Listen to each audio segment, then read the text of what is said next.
the WYMT News Tip Line. Coming up on Mountain News at 6, one person is in the hospital following a daylight shooting near downtown Pikeville. And a scary situation at a popular southern Kentucky outdoor destination. What officials are saying after a kayaker went over Cumberland Falls. And hot weather returns to the mountains as we head through this week. Will sunshine keep us hot as well? That's coming up as Mountain News at 6 starts now. Dedicated to eastern and southern Kentucky, this is WYMT Mountain News at 6. A shooting in one Pike County neighborhood sent one man to the hospital and another to the Pike County Detention Center this afternoon. WYMT's Buddy Forbes has more about the arrest and the investigation. When a call came through about a shooting in Pikeville Monday afternoon, officers arrived within a minute to the scene. Fire departments on scene also located a male with a wound to the head. First responders quickly found the person who was injured, but officers were told the shooter ran from the scene. The victim was coherent and talking with EMS people and officers. That's how we got the description of the suspect. Within minutes, crews began looking for the culprit, closing the street to traffic as the search ensued, soon locating Timothy Newsom of Virgie. We do not know what he was doing in the area North Bypass Road in Pikeville, though. With Newsom, the man they believed to be responsible, in custody, the gun found on the scene, and the victim on his way to the hospital for treatment, officers say the focus on community was still top priority. As far as safety with the public, I think that was contained quickly. Put the drone in the air, which is a very useful tool to find out if there are more suspects at large. And though the reason for the shooting is still unknown, it is believed to have been an isolated incident. Even though we had a suspect in custody, you still got to make sure the area is clear for the public, make sure it's safe for the people that live there and people traveling through there. Officers say the quick response and the agencies working together were important factors in keeping people safe. In Pikeville, Buddy Forbes, WYMT Mountain News. Now, the gun officers believe Newsom fired was found on the bank near the pond along North Bypass Road. According to the arrest citation released after this story was sent over, we just received it, Newsom told officers he hit the victim with the gun but did not shoot him.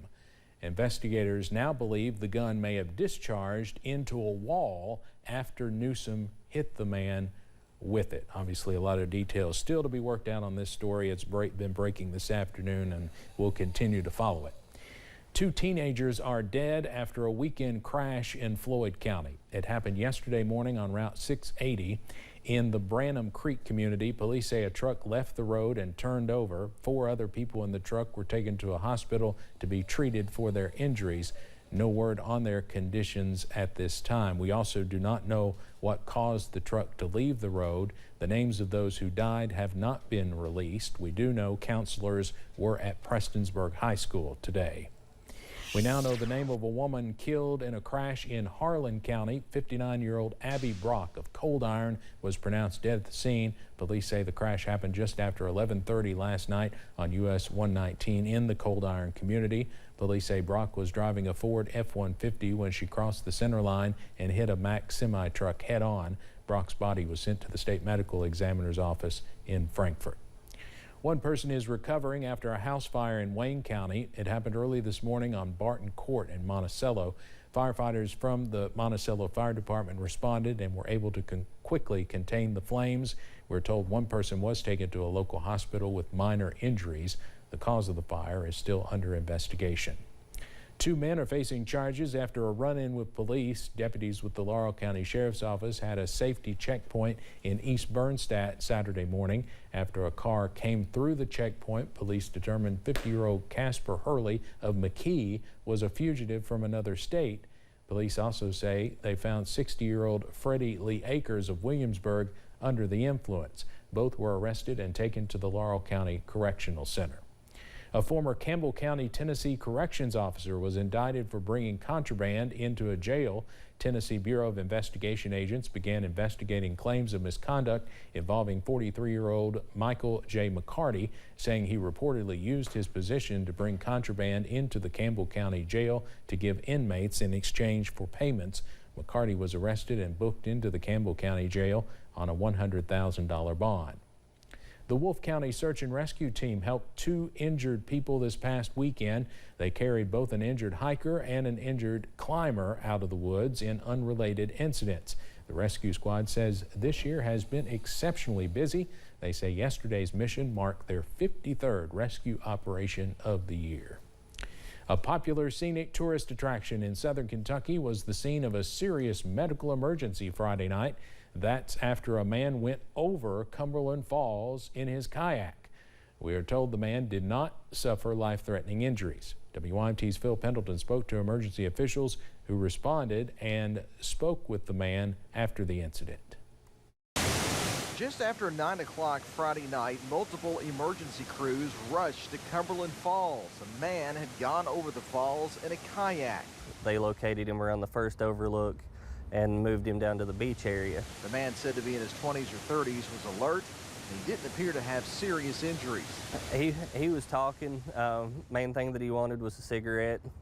But other than that, he didn't say a whole lot to us. This man's injuries were serious enough for him to be taken to a healthcare facility, Baptist Health in Corbin. There he was transferred to another healthcare facility. Going over the falls is illegal, but we don't know if this man is facing charges. A similar incident happened in March of 2016, but that kayaker was not hurt. In fact, he videotaped it and posted the video to YouTube. We spoke to him after his stunt got a lot of attention. We're intrigued by the waterfall, and we went there, scouted it out, set up our safety plan. Emergency officials say there's a lot of dangers with rocks below the falls and an undertow that can hold a person under the water. I think he's lucky, very lucky. The outcome was better than I expected on that. I figured he'd at least have very serious injuries. Signs are posted stating there is no swimming or wading or being in the water near the falls area. Violators have been cited for trespassing in the past. In Whitley County, Phil Pendleton, WYMT Mountain News. Local officials say the man was kayaking with a group. The others stopped well before the falls. Filtered sunshine for many this afternoon. Blue skies, just a few fair weather clouds. Not all of us are dealing with hot weather, though it is toasty in many spots. Pikeville sits at just 82 right now. Not too bad for this time of year. However, other regions, oh, we're getting warm. 87 Manchester, 87 Middlesboro, 88 apiece Monticello and Harlan. Look off to the west, though. Lexington's at 83. Now Louisville's at 83. And you see this distinct area of yellow starting to push into central Kentucky. That's some storminess. They have plenty of fuel for that up that way with low 70s and upper 60s dew points. It feels even warmer. Feels like 89 in Manchester right now and 93 in Monticello. Tracking the storms across central Kentucky right on top of Shelbyville, if you know where that is, down I-64, seeing a thunderstorm north of the Louisville metro area as well. This is going to try to move toward the mountains. Severe thunderstorm watch in effect up in central Kentucky. For us, nothing of the sorts. You see the level 1 risk takes in our western counties as those storms will continue to weaken as they move east overnight. There's those storms again developing and moving to the south across the Ohio River and into central Kentucky.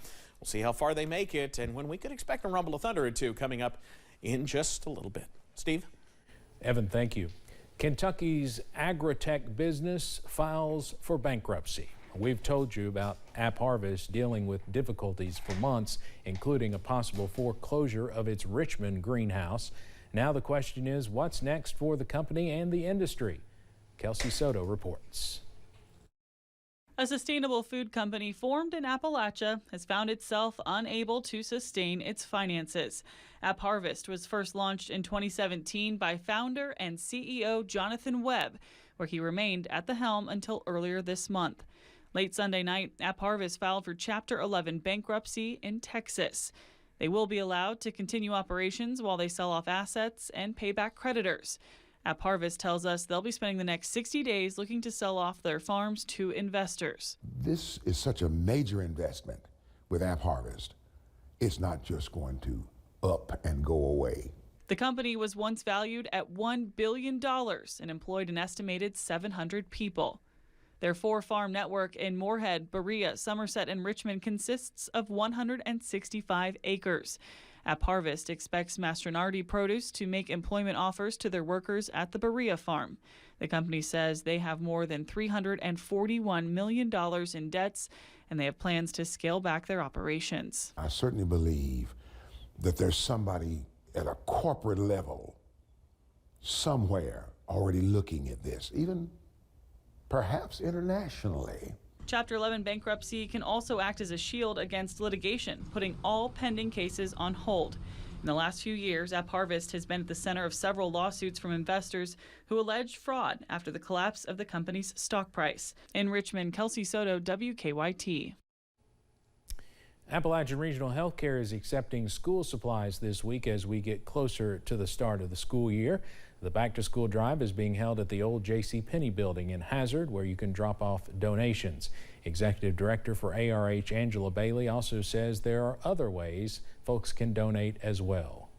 They can make a gift through our Amazon wish list, or they can make a financial contribution to the foundation. We'll be happy to purchase those supplies for you. Bailey also says anyone wanting to drop off school supply donations in person can do so anytime throughout the week from 9:30 to 4:30 at the old JCPenney building in Hazard. Of course, it's being used as a flood distribution center for months, and we'll have much more about this tonight at 11. An Eastern Kentucky congressman who enlisted for service more than 65 years ago was honored today. Congressman Hal Rogers enlisted in 1957. The Kentucky National Guard Armory in Monticello and Wayne County is being renamed now in his honor. In 1960, Rogers was named Soldier of the Year by his battalion.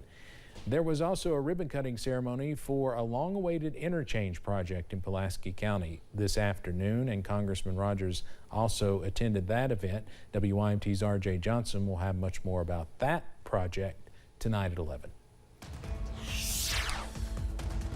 Well, 90s are back in the forecast this weekend, and I'm tracking when exactly and when some of these storms could head our way straight ahead. Plus, one college in our area is upgrading its baseball and softball fields.